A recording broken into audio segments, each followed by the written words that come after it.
What is going on, everyone? This is Eric coming at you from just outside of Hartford, Connecticut. And today, we're going to look at the NFL awards from the 2020 season, as well as the Hall of Fame class for 2021. Without further ado, we'll jump right in and we'll start with the MVP. The MVP was pretty obvious when the clock turned to December, when the calendar switched to December. Aaron Rodgers, quarterback of the Green Bay Packers, was the NFL MVP. Really, off the bat, it was Rodgers, Brady, Mahomes, and Lamar Jackson were considered the front runners. Lamar never really got off the ground running, and he kind of hit the ground hard pretty early. Kyler Murray his stock jumped up pretty quickly, though, and he started looking good. Drew Brees started playing pretty well. Drew Brees ends up getting hurt, though, as we know, breaks a couple ribs. He misses a few weeks. That was effectively the end of his chance at MVP. Kyler really slowed down when the calendar changed to mid-November. He just kind of forgot how to make some plays. He still had some great plays, but the team's schedule got more difficult, and he couldn't really, do the job.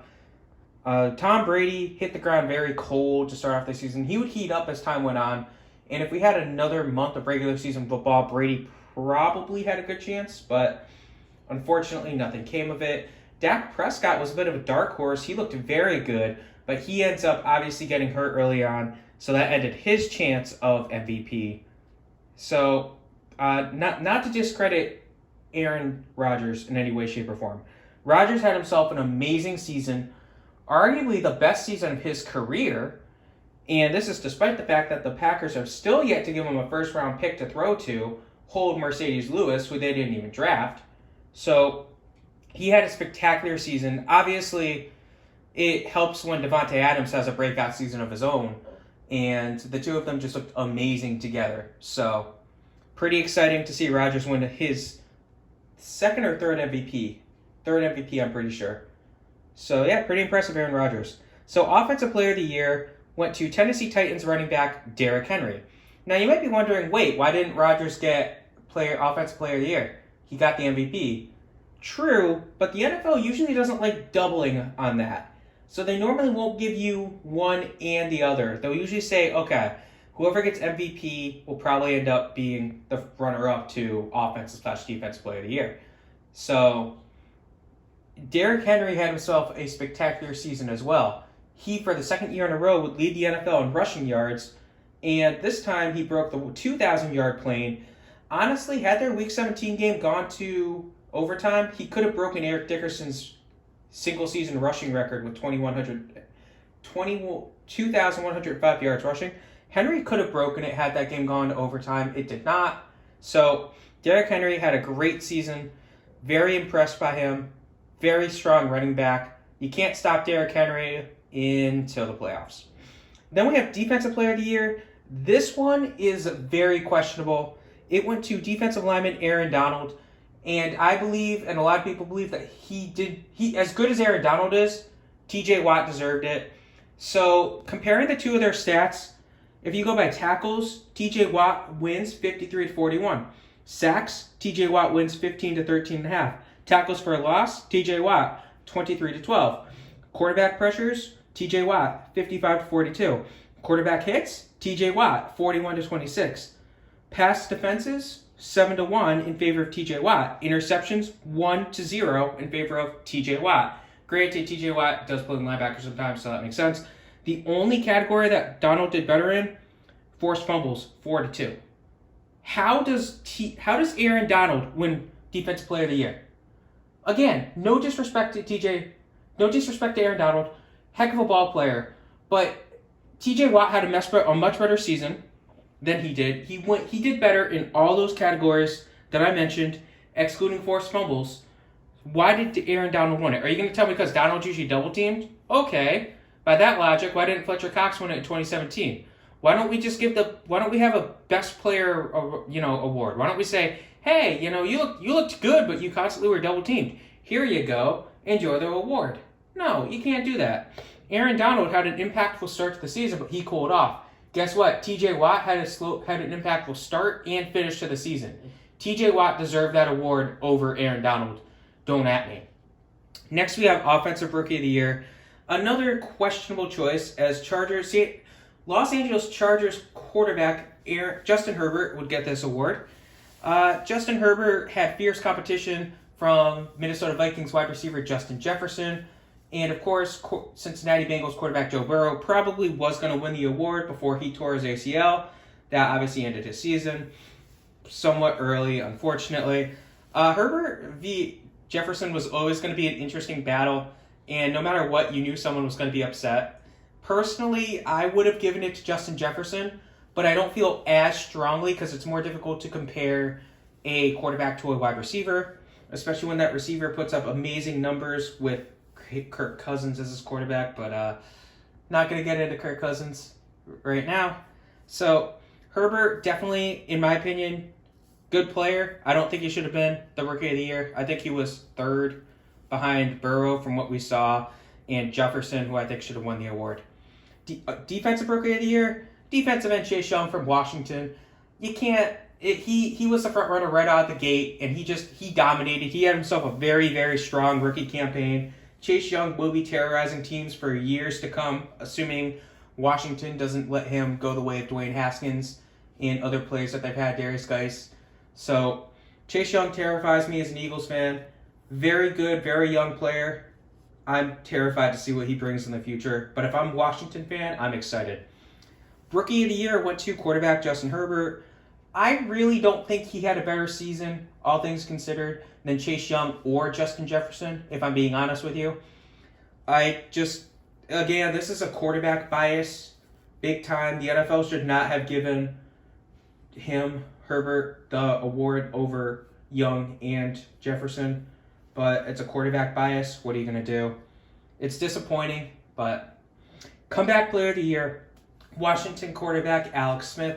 We all knew this was coming the minute he stepped on the field, and it was we all know the story, of course, of Alex Smith.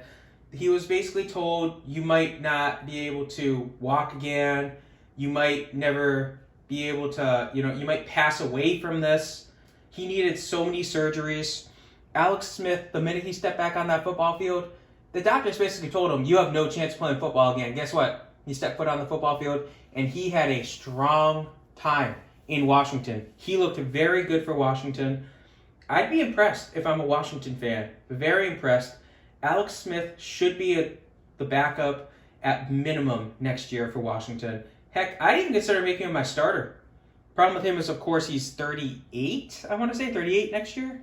So I'd be a little concerned, of course, with a career-threatening injury, and it's just concerning. Of course, Alex Smith, great season, great story. Coach of the Year went to the Cleveland Browns. Kevin Stefanski.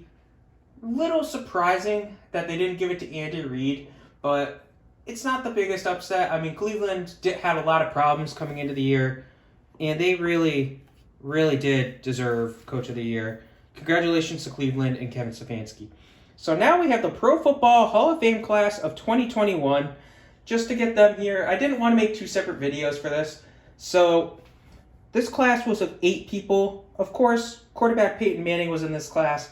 When Peyton Manning announced his retirement following Super Bowl 50, we all knew Peyton Manning was going to be inducted in the Hall of Fame 5 years later. Here we are. Peyton Manning, great quarterback, spent a long amount of time in Indianapolis, leading the Colts to a Super Bowl victory. Then he went to Denver, where he would win Super Bowl 50 as their quarterback. So 2 different Super Bowls with 2 different franchises.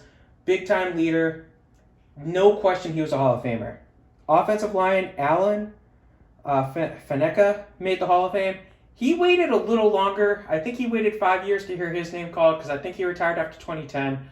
Longtime lineman of the Steelers.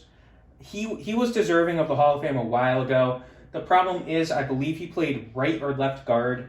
And if you're a guard, you have to have an elite, outstanding career to make the Hall of Fame. Obviously, he did that. It just took a little longer than expected. Congratulations to him. Longtime Steeler. I think he spent some time in Arizona after Pittsburgh. I could be wrong on that. I know he went somewhere.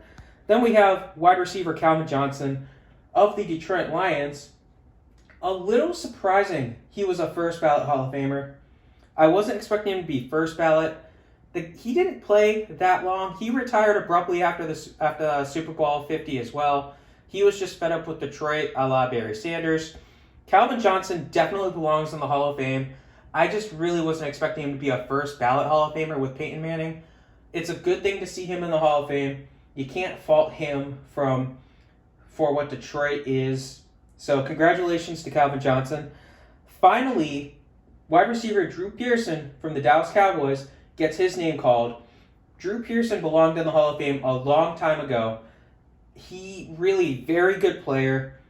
Obviously, I wasn't alive to see him play because he mostly played in the 70s, 80s. But he was, I believe, the last player from the NFL All-70s team to make the Hall of Fame. Everyone else was in it. It was down to him and Harold Carmichael. Carmichael made it in 2020. So it's going to be interesting to see the two of them give their speeches at Canton together. I want to know if Carmichael makes a joke about getting in before Pearson. I want to know if they'll take jabs at each other. It's going to be exciting to watch the two of them get inducted. Drew Pearson, long overdue, well respected to the Cowboy. I don't like Dallas, but I got to respect Drew Pearson. Safety, John Lynch. John Lynch also waited a while to get his name called for Canton, but he gets in the day before the Buccaneers host and eventually win Super Bowl 55. Great day for him. He spent the vast majority of his career in Tampa Bay. Well-deserved. John Lynch was a force to be reckoned with in the 90s and early 2000s. Defensive back Charles Woodson was yet another first-ballot Hall of Famer. He spent most of his career with the, at the time, Oakland Raiders, and he also spent some time with the Green Bay Packers towards the end of his career. Interesting thing with him, too, is he went to Michigan. He was teammates with Tom Brady, and he was a big part of the Tuck Roll game. So it was interesting to see him on the field before the Super Bowl. And, of course, Brady goes on to win his 7th ring. I mean, those two guys have such a history together. So now we have our two non-players for the Hall of Fame. Head coach Tom Flores, older coach, pretty well respected. Glad to see him make the Hall of Fame finally. And a scout named Bill Nunn. He spent all of his time working for the Pittsburgh Steelers. He unfortunately passed away in 2014, so we won't get to hear him give a speech, but still, a very impressive career for him. He spent a large amount of time there in Pittsburgh. He helped build some dynasties. He actually got 6 Super Bowl rings all as a scout. Anyway, I hope you guys enjoyed this video. Again, this was the Pro Football Class of 2021. Peyton Manning, Alan Faneca, Calvin Johnson, Drew Pearson, John Lynch, Charles Woodson, Tom Flores, and Bill Nunn. And your awards. MVP, Aaron Rodgers. Offensive Player of the Year, Derrick Henry. Defensive Player of the Year, Aaron Donald, questionable. Offensive Rookie of the Year, Justin Herbert, questionable. Defensive Rookie of the Year, Chase Young. Rookie of the Year, Justin Herbert, very questionable. Comeback Player of the Year, Alex Smith. And Coach of the Year, Kevin Stefanski. Hope you guys enjoyed this. Have a good rest of your day.